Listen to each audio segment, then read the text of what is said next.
Good morning everyone. आज हम पढ़ेंगे क्या टू हैव। हैव मतलब क्या होता है? पास। पास का मतलब यहाँ पर ये नहीं है कि कोई किसी के पास में खड़ा है या बैठा है या नज़दीक है या किसी के पास, किसी मंदिर के पास मेरा घर है तो वो वाला पास ये नहीं है। इस पास का मतलब है कि जब हमारा किसी चीज पर क्या हो, अधिकार हो तब, या फिर हम रिलेशन बताने के लिए भी कि मेरे दो भाई हैं, ठीक है, या मेरे पास कार है, उसके पास पैसे हैं, तो किसी के पास कोई चीज है और उस पर क्या है, ओनरशिप दिखाने के लिए हम क्या यूज करते हैं, मतलब कि ये टू हैव का यूज करते हैं जब इंग्लिश में हमें सेंटेंसेस बनाने होते हैं। ठीक है, अब यहाँ पे टू का कोई वैसे कोई मीनिंग नहीं है, जैसे कि हम 0 1 लिखें तो 0 की यहाँ कोई वैल्यू नहीं है, वैसे यहाँ पर क्या है, टू हैव मतलब अकेली वर्ब को सिंगल नहीं लिखा जाता, इसलिए उसके साथ टू लगाते हैं। लेकिन अगर हम हैव के बाद टू लगा देंगे तो यहाँ पूरा मीनिंग क्या हो जाएगा, चेंज हो जाएगा। मतलब समझ में आया कि टू हैव मतलब कि ये सिंपल अकेली हम हैव के बारे में पढ़ रहे हैं। हैव टू एक मॉडल हो जाता है जहां मीनिंग हो जाता है कोई व्यक्ति किसी काम को मतलब करना है या करना पड़ता है तो उसका सेंस निकलता है। चलिए आगे बढ़ते हैं। देखिए सबसे पहले हम देख लेते हैं प्रेजेंट टेंस में टू हैव का मतलब है कि कोई भी चीज किसी के पास है तब हम हैव हैज लगाएंगे, मतलब सब्जेक्ट लगाएंगे। अफर्मेटिव सेंटेंस में हैव हैज लगाएंगे, फिर क्या लगाएंगे हम, ऑब्जेक्ट। जैसे आई यू वी दे सब्जेक्ट के साथ क्या लगाएंगे हम, हैव, और ही सी इट नेम सब्जेक्ट के साथ क्या लगाएंगे हम, हैज का यूज करेंगे। चलिए एग्जाम्पल के साथ समझते हैं।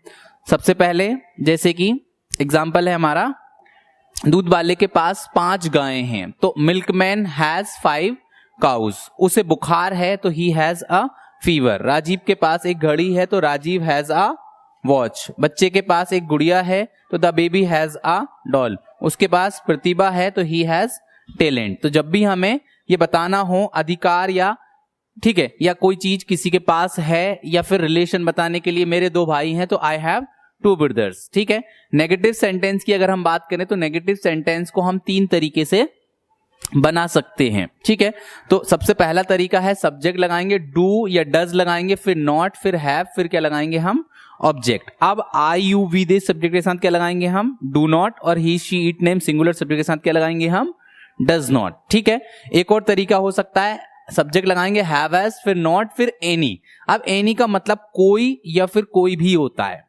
ठीक है, तो एनी को वैसे नेगेटिव और इंटेरोगेटिव सेंटेंसेस में यूज किया जाता है। ये एक क्या है, आर्टिकल है। ठीक है, तो इसको भी हम अच्छे से बाद में हम और अच्छे से समझेंगे, बट यहां पर क्या है, कोई या कोई भी मीनिंग निकल सकता है। ठीक है, एक और तरीका क्या है, सब्जेक्ट लगाएंगे हैव हैज, फिर उसके बाद नो लगाकर ऑब्जेक्ट हम लगाकर हम नेगेटिव सेंटेंस बना सकते हैं। ठीक है, जैसे कि मेरे पास नीला स्वेटर नहीं है तो I don't have a blue sweater या I haven't any blue sweater, मतलब कि मेरे पास कोई भी ब्लू स्वेटर्स नहीं है। ठीक है, I have no blue sweater मतलब इसका मतलब क्या है कि मेरे पास ब्लू स्वेटर नहीं है। रघु के पास मकान नहीं है तो Raghu doesn't have a house. ठीक है, या फिर रघु हैजंट एनी हाउस। ठीक है, रघु हैज नो हाउस। तो इस तरीके से क्या है, ये हम 3 तरीके से नेगेटिव सेंटेंसेस बना सकते हैं। इंटेरोगेटिव सेंटेंस जिसमें हम डू या डज को क्या करेंगे, पहले लिखेंगे, उसके बाद सब्जेक्ट, उसके बाद हैव, उसके बाद ऑब्जेक्ट। या फिर एक और तरीका है नेगेटिव सेंटेंस का, हैव हैज को पहले लिखकर फिर सब्जेक्ट, फिर एनी, फिर उसके बाद ऑब्जेक्ट लगा के भी आप बना सकते हैं। मतलब इंटेरोगेटिव सेंटेंस आप 2 तरीके से बना सकते हैं। जैसे कि क्या तुम्हारे पास पेन ड्राइव है तो do you have a pen drive या have you any pen drive. ठीक है, तो क्या आपके पास कोई भी पेन ड्राइव है तो इस तरीके से, या कोई पेन ड्राइव है तो हम एनी का मीनिंग यहां पर ये निकलेगा। क्या उनके बच्चे हैं तो डू दे हैव किड्स या हैव दे एनी किड्स। तो इस तरीके से ये क्या है, हमारे इंटेरोगेटिव सेंटेंसेस हैं। क्या उसके पास साइकिल है तो does she have a bicycle. ठीक है, या हैज सी एनी बाइसिकल्स। क्या हमारे पास खाना है तो डू वी हैव फूड या हैव वी एनी फूड। अब हम पास्ट टेंस की बात करें कि किसी के पास कोई चीज थी बीते समय में तो हम हैव और हैज की सेकंड फॉर्म क्या यूज करेंगे, हैड। मतलब सब्जेक्ट लगाएंगे, हैड लगाएंगे, फिर क्या लगाएंगे हम, ऑब्जेक्ट। जैसे उसके बाल घुंघराले थे तो सी हैड कर्ली हेयर। उसकी याददाश्त तेज थी तो she had sharp memory. Maharana Pratap के पास चेतक था तो महाराणा प्रताप हैड चेतक। उसका व्यक्तित्व आकर्षक था तो he had an attractive personality. मेरे पास एक लैपटॉप था तो आई हैड अ लैपटॉप। ठीक है, तो ये हमारे क्या है, अफर्मेटिव सेंटेंस पास्ट में। अब उसके बाद देखेंगे हम नेगेटिव सेंटेंस। नेगेटिव सेंटेंस इसमें भी हम 3 तरीके से बना सकते हैं। एक तो सब्जेक्ट लगाकर डिड नॉट। अब डिड नॉट लगाने के बाद हम वर्ब की फिर से क्या लगाएंगे,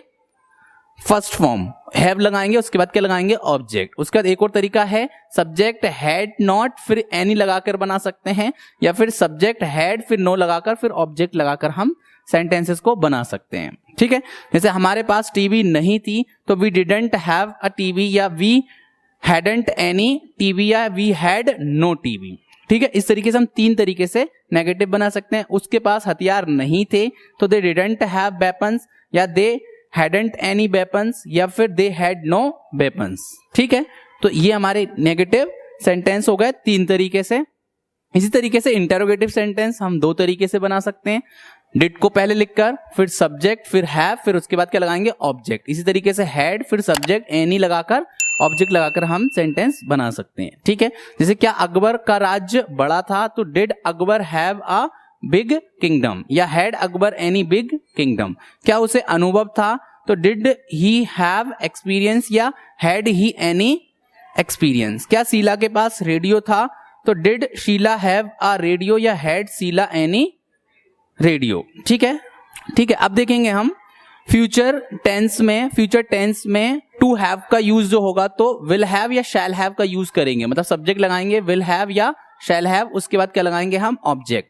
आई और वी सब्जेक्ट के साथ शैल हैव का यूज, और you they he she name subject के साथ विल हैव का यूज। वैसे आप मॉडर्न इंग्लिश में सभी सब्जेक्ट के साथ क्या यूज कर सकते हैं, विल हैव यूज कर सकते हैं, कि आपके पास इन फ्यूचर कोई भी चीज आपके पास होगी, या किसी चीज पर आपका अधिकार होगा, या आपका किसी से रिलेशन आप बताने के लिए आप क्या यूज करेंगे, विल हैव का यूज कर सकते हैं। ठीक है, एग्जाम्पल देखते हैं। जैसे हमारे पास सब कुछ होगा तो वी शैल हैव एवरीथिंग। माँ के पास साड़ी होगी तो mother will have a sari. ठीक है, उसके पास सब कुछ होगा तो ही विल हैव एवरीथिंग। ठीक है, नेगेटिव सेंटेंस देखेंगे। नेगेटिव सेंटेंस 3 तरीके से बना सकते हैं इसमें भी, सब्जेक्ट शैल या विल नॉट, उसके बाद हैव, उसके बाद ऑब्जेक्ट, या फिर शैल या विल के बाद नॉट लगाने के बाद हैव फिर एनी लगाकर बना सकते हैं, या फिर नो लगाकर, जैसे हम बाकी सेंटेंस बना रहे थे वैसे ही इसको 3 तरीके से इसके भी सेंटेंसेस बना सकते हैं। जैसे हमारे पास कपड़े नहीं होंगे तो we will not have clothes, या we will not have any clothes, we will have no clothes. ठीक है, या तुम्हारे पास नौकरी नहीं होगी। ठीक है, तो इसमें you will not have a job, या you will not have any jobs, या फिर you will have no job. इस तरीके से ये क्या है हमारे नेगेटिव सेंटेंसेस। अब देखेंगे हम इंटेरोगेटिव सेंटेंस। इंटेरोगेटिव सेंटेंस में क्या होगा, विल या शैल को पहले लिखकर फिर सब्जेक्ट फिर हैव लगाकर फिर ऑब्जेक्ट लगाकर आप बना सकते हैं। इसके बाद अलावा आप एनी भी यूज कर सकते हो इसमें। ठीक है, क्या तुम्हारे पास कैमरा होगा तो will you have a camera. ठीक है, क्या हमारे पास तुम्हारी किताबें होंगी तो shall we have your books.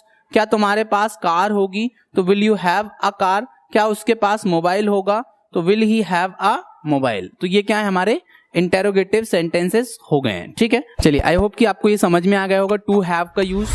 Is it clear? ठीक है, थैंक यू।